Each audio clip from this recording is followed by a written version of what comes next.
Astrology या ज्योतिष एक डिवाइन नॉलेज है, दैवी विद्या है। पिछले लेक्चर में हमने आपको बताया कि राहु यदि कुंडली के फर्स्ट हाउस में बैठेंगे तो क्या फल मिलेगा, जन्म लग्न या फर्स्ट हाउस। आज जो टॉपिक है कि यदि राहु कुंडली के सेकंड हाउस और थर्ड हाउस में बैठेंगे तो क्या फल मिलेगा, यानी दोनों हाउस अब कवर करेंगे, second house and third house. Clear. तो इसके लिए एक तो राहु के कारकत्व तो देखिए, यानी सिग्निफिकेशंस क्या क्या हैं, राहु से आप व्यक्ति के बारे में क्या क्या चीज़ें मालूम कर सकते हैं। सेकंड नंबर, ये सेकंड और थर्ड हाउस के सिग्निफिकेशंस, यानी सेकंड और थर्ड हाउस से आप व्यक्ति के बारे में क्या क्या चीज़ें जान सकते हैं।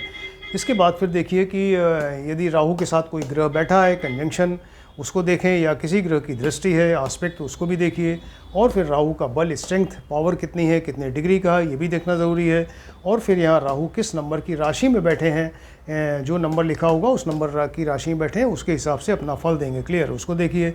और फिर जब राहु सेकंड या थर्ड में बैठते हैं हाउस में, तो यहाँ कुछ न कुछ योग बनते हैं, उसके बारे में भी आपको बताएंगे। तो सबसे पहले राहु के कारकत्व तो देखते हैं, यानी सिग्निफिकेशंस क्या क्या हैं। तो राहु जो है ये भ्रम के कारक हैं, यानी कन्फ्यूजन क्रिएट करते हैं व्यक्ति के अंदर।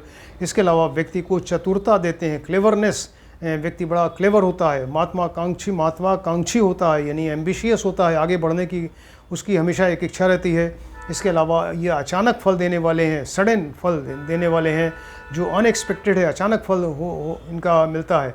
इसके अलावा ये रॉयट्स हैं, डिस्टर्बेंसेस हैं, दंगा फसाद, और जैसे क्रांति है, रिवॉल्यूशन, या राजद्रोह है, रेबिलियन, उसके कारक हैं राहु। क्लियर। इसके अलावा ये सीक्रेट्स, जो गुप्त बातें हैं, उसका भी कारक है राहु। और ये सर्प के कारक हैं, यानी स्नेक, उसका विष, उसके कारक हैं। और विदेश से इनका रिलेशन है, यानी विदेशी भाषा, विदेशी यात्रा, विदेश में सर्विस, विदेश में बिजनेस, विदेश में सेटलमेंट वगैरह तमाम चीज़ें आप इससे देख सकते हैं। इसके अलावा ये जो है वो मेडिकल फील्ड है, या पॉलिटिक्स है, या टेक्निकल साइड में ये व्यक्ति सफल होता है, क्योंकि राहु इसके कारक हैं। क्लियर। अब देखते हैं कि अगर यहाँ राहु सेकंड हाउस में बैठे हैं तो सेकंड हाउस से आप क्या क्या चीज़ें मालूम कर सकते हैं। सेकंड हाउस से व्यक्ति का बैंक बैलेंस पता चलता है। क्लियर। यहाँ से इनकम है, 11th हाउस से यहाँ एक्सपेंडिचर है, ये व्यक्ति है जन्म लग्न, और यहाँ पर जो पैसा बचता है उसको जमा करता है, यानी बैंक बैलेंस हो गया।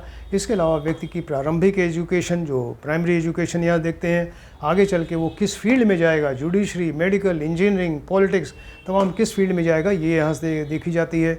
इसके अलावा वाणी, स्पीच का घर है, वो किस तरह से बोलता है। और इसके अलावा ये फैमिली, परिवार का घर है, परिवार से कैसे रिलेशन है इसके ये पता चलता है। इसके अलावा मुंह का कारक है माउथ में जीभ है, दांत है, उसका कारक है। भोजन कैसा है, भोजन में रुचि किस तरह की है, क्या इंटरेस्ट है, इसकी फूड हैबिट्स क्या क्या हैं, ये सारी चीज़ें पता चलती हैं। इसके अलावा ये दाहिने नेत्र का कारक है, राइट आई का कारक है। और हर एक हाउस का अपना कारक ग्रह होता है। तो ये सेकंड हाउस के जो कारक ग्रह के केयर टेकर हैं वो बुध और बृहस्पति हैं। क्लियर। अब देखते हैं कि ये सेकंड हाउस में बैठा है, तो सपोज़ ये किस नंबर की राशि में बैठा है। सपोज़ राहु यहाँ उच्च राशि, जो इनकी वृषभ या मिथुन राशि है, या मित्र की राशि है, ये शुक्र, शनि और बुध, यानी वृषभ, तुला, मकर, कुंभ और मिथुन और कन्या राशि में अगर बैठे हैं तो डेफिनेटली अच्छा फल करेंगे, क्योंकि अपनी उच्च या मित्र की राशि में है यहाँ पे। इसका बैंक बैलेंस बड़ा बढ़िया रहेगा, ये बहुत रिच होगा ऐसा व्यक्ति, और बहुत ही इंटेलिजेंट होगा, चतुर होगा। और इसके अलावा जो है इसकी वाणी लेकिन कठोर होगी, और कठोर होते हुए भी बड़ी इफ़ेक्टिव होगी, क्योंकि ये अपनी मित्र या इसकी उच्च राशि में है। तो वाणी कठोर ज़रूर है, लेकिन इफ़ेक्टिव है, प्रभावशाली है, और झूठ भी बोलता है समय आने पर, क्योंकि ये पापी और क्रूर ग्रह है राहु। और इसके अलावा जो है परिवार से इसके रिलेशंस बढ़िया होंगे, परिवार से सपोर्ट मिलेगा। राहु यहाँ बैठा है सेकंड हाउस में, तो विदेश भी जा सकता है। राइट। अब ये देखते हैं राहु सपोज़ यहाँ पे अपनी नीच राशि में है, ये नीच मतलब ये 8 नंबर 9 नंबर, यानी वृश्चिक और धनु राशि में, या शत्रु की राशि है। सूर्य, चंद्रमा और मंगल की राशि, यानी सिंह राशि, कर्क राशि, मेष और वृश्चिक राशि में अगर बैठेगा तो यहाँ पर ये उतना अच्छा फल नहीं करेगा, क्योंकि अपनी नीच या शत्रु राशि में है। तो अचानक इसके धन की हानि हो सकती है। इसके अलावा बैंक बैलेंस इसका गड़बड़ा जाएगा, इनकम कम है, खर्च ज़्यादा है, बैंक बैलेंस के लिए कुछ बचता ही नहीं, बैंक बैलेंस इसके लिए परेशान रहेगा। वाणी अच्छी नहीं रहेगी, इसकी स्पीच अच्छी नहीं, जो लोग लाइक नहीं करते। और परिवार से इसके रिलेशंस ख़राब हो जाएंगे, परिवार से सपोर्ट नहीं मिलेगा, हालांकि विदेश जा सकता है। क्लियर। और ये इसके अलावा यहाँ पे मांस, मदिरा और नशे की चीज़ों का आदी हो सकता है। इसके अलावा मुंह है, दांत है, जीभ है, या त्वचा संबंधी कोई रोग, या राइट आई, राइट दाहिने नेत्र में भी कोई प्रॉब्लम हो सकती है। क्लियर। अब देखते हैं कि राहु सपोज यहाँ पे थर्ड हाउस में बैठे हैं, ये तो बताया सेकंड हाउस का, राहु सपोज थर्ड हाउस में बैठे हैं। थर्ड हाउस से आप क्या क्या चीज़ें मालूम करेंगे, तो थर्ड हाउस से व्यक्ति का साहस, पराक्रम यानी करेज देखी जाती है, निडरता देखी जाती है, बोल्डनेस कितनी है उसके अंदर। इसके अलावा ये छोटे भाई बहन का घर है, उनसे क्या सपोर्ट है। इसके अलावा छोटी यात्राएँ, लिटिल डिस्टेंस की यात्राएँ देखते हैं, राइट। इसके अलावा जो है ये कम्युनिकेशन स्किल यहाँ से देखी जाती है, यानी व्यक्ति अपनी बात से लोगों को कितना प्रभावित करता है। ये न्यूज़ का भी घर, कोई समाचार मिले उसका घर है। इसके अलावा मित्र हैं, पड़ोसी हैं, उनसे क्या रिलेशंस है, इस व्यक्ति की संगत कैसी है, कंपनी ऑफ फ्रेंड्स, ये इससे पता चलती है। इसके अलावा ये दाहिने कान का कारक है, राइट ईयर के बारे में यहाँ देखते हैं। और इसके अलावा हर एक हाउस का अपना कारक ग्रह है, तो ये थर्ड हाउस के जो कारक ग्रह हैं वो यहाँ पर मंगल और शनि है। क्लियर। यहाँ बुध और बृहस्पति हैं सेकंड के, और यहाँ पे मंगल एंड शनि है। अब देखते हैं कि राहु सपोज यहाँ थर्ड हाउस में राहु बैठा है, तो अपनी उच्च राशि यानी वृषभ, मिथुन या मित्र राशि, वृषभ और तुला राशि, या मकर, कुंभ या मिथुन या कन्या राशि में अगर बैठेगा थर्ड हाउस में, ऐसा व्यक्ति बड़ा ही साहसी होता है, निडर होता है, बोल्ड करेजियस होता है, बहुत ही बुद्धिमान होता है, चतुर होता है, कूटनीतिज्ञ होता है, डिप्लोमेट टाइप का होता है। और इसके अलावा वो जोखिम लेने वाला है, यानी रिस्क टेकर होता है। और इसके अलावा जो है वो आत्मविश्वास से भरा हुआ होता है, और कम्युनिकेशन स्किल इसकी बढ़िया होती है, और अचानक धन लाभ हो सकता है। यहाँ से राइटिंग है, मीडिया है, सोशल मीडिया है, या टेक्निकल साइड है, इन सब चीज़ों में ये सफल हो सकता है। क्लियर। छोटे भाई बहन से रिलेशन इसके बढ़िया होते हैं, सपोर्ट अच्छा रहता है। अब सपोज़ यहाँ पे राहु थर्ड हाउस में है, यहाँ पे नीच राशि यानी वृश्चिक या धनु या शत्रु राशि, सिंह, कर्क या मेष या वृश्चिक राशि में अगर बैठेगा तो फिर उतना अच्छा फल नहीं होता। हालांकि साहसी निडर होता है, लेकिन एक भ्रम की स्थिति बनी रहती है। ये जोखिम लेने वाला, बहुत ज़्यादा जोखिम रिस्क टेकर होता है, और उससे वो इसके लिए बड़ा नुकसानदायक, घातक हो सकता है। इसके अलावा बहुत ज़्यादा कंफ्यूज रहता है, धन की हानि हो सकती है अचानक, छोटे भाई बहन से रिलेशंस ख़राब हो जाते हैं इसके, जो मित्र हैं, पड़ोसी हैं, उनसे रिलेशंस ख़राब है, उनका सपोर्ट नहीं मिलता। और इसके अलावा कान, नाक, गला है, हाथ है, कंधा है, इन सब चीज़ों में या स्किन संबंधी कोई रोग हो सकता है। क्लियर। तो ये इतना बताया कि अगर सेकंड या थर्ड हाउस में है। अब यहाँ सेकंड या थर्ड हाउस में राहु बैठ के कुछ योग बनाते हैं। एक है काल सर्प योग।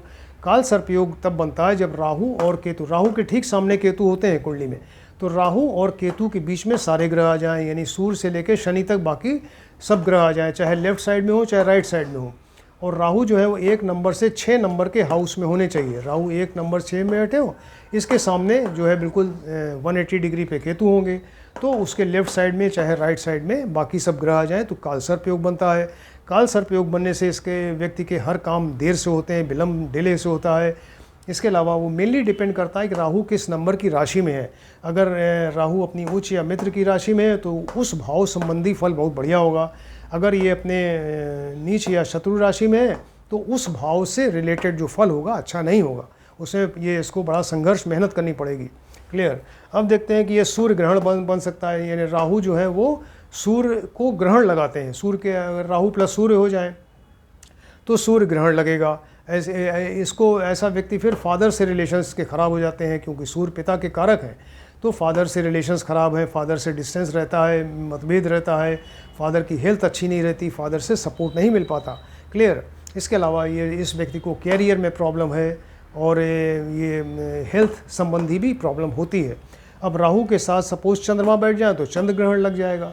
तो चंद्र ग्रहण लगने से क्या होगा, व्यक्ति जो है बड़ा एंग्जाइटी, टेंशन, डिप्रेशन में रहेगा, जीवन में बड़ा संघर्ष रहेगा, मदर की हेल्थ ख़राब रहेगी, मदर से सपोर्ट नहीं मिलेगा, क्योंकि चंद्रमा क्या है, माता है, मदर है, और ये राहु जो है एक क्रूर पापी ग्रह है, तो ये बड़ा एंग्जाइटी, टेंशन में रहेगा इस तरह का। और इसके अलावा इस व्यक्ति के अंदर एक भय बना रहेगा, डर बना रहता है, क्योंकि चंद्रमा जो है राहु से बहुत डरता है, तो ये एक भय की स्थिति बनी रहती है। अब ये अंगारा के योग बनता है। सपोज राहु के साथ मंगल बैठ जाए तो अंगारा के योग बन जाएगा। अंगारा के योग बनने से क्या होगा, व्यक्ति बड़ा क्रोधी होगा, चिड़चिड़ा टाइप का, जिद्दी, ऑब्स्टिनेट पर्सनैलिटी, जल्दबाज टाइप का होगा। इसके अलावा वो हिंसक हो सकता है, आक्रामक हो सकता है, आतंकवादी तक बन सकता है। लेकिन इसके लिए फिर दोनों को मारक होना चाहिए, सूर्य एंड मंगल दोनों मारक होंगे तब ये होगा। अगर सपोज़ राहु एंड मंगल अगर इस तरह से मारक हो, निगेटिव फल देने वाले मारक होंगे और लग्नेश के शत्रु होंगे, तब ये फल मिलेगा। सपोज़ अगर राहु एंड मंगल अगर दोनों योग कारक हों, लग्नेश के मित्र हों, तब ये फल अच्छा होगा। ये ऐसा व्यक्ति बड़ा साहसी, पराक्रमी, निडर होगा, वो जीवन में बड़ा सफल होगा, बहुत रिच होगा, उसका मान सम्मान भी बढ़िया होगा। क्लियर। अब ये देखते हैं गुरु चांडाल योग बन सकता है, यानी राहु के साथ गुरु बैठ जाएं, तो राहु जितने पापी क्रूर ग्रह हैं, गुरु उतने ही शुभ ग्रह हैं। और तो ये गुरु चांडाल योग बनता है। इससे क्या होगा कि इसकी जो गुरु की शुभता है, ऑस्पिशियसनेस है, वो कम हो जाएगी। व्यक्ति का बुद्धि है, ज्ञान है, शिक्षा है, सब कम हो जाएगी, या उसको गलत तरीके से इस्तेमाल करेगा, गलत निर्णय ले सकता है, रॉन्ग जजमेंट होगा उसका। क्लियर। उसकी बुद्धि जो है भ्रमित रहती है। लेकिन इसके लिए भी राहु और गुरु दोनों को मारक होना चाहिए, निगेटिव फल देने वाले और लग्नेश के शत्रु होने चाहिए। तो ये इतनी सारी इन्फॉर्मेशन आपको दिया कि यदि राहु सेकंड और थर्ड हाउस में बैठे तो क्या फल मिलेगा। आप इसको ध्यान से देखें, स्टडी करिए। किसी ने अगर हमारा चैनल सब्सक्राइब नहीं किया है, काइंडली सब्सक्राइब करें, जिससे कि आने वाले सभी वीडियो आप ध्यान से देखिए, स्टडी करिए और आप भी ज्योतिष सीखिए। Thank you.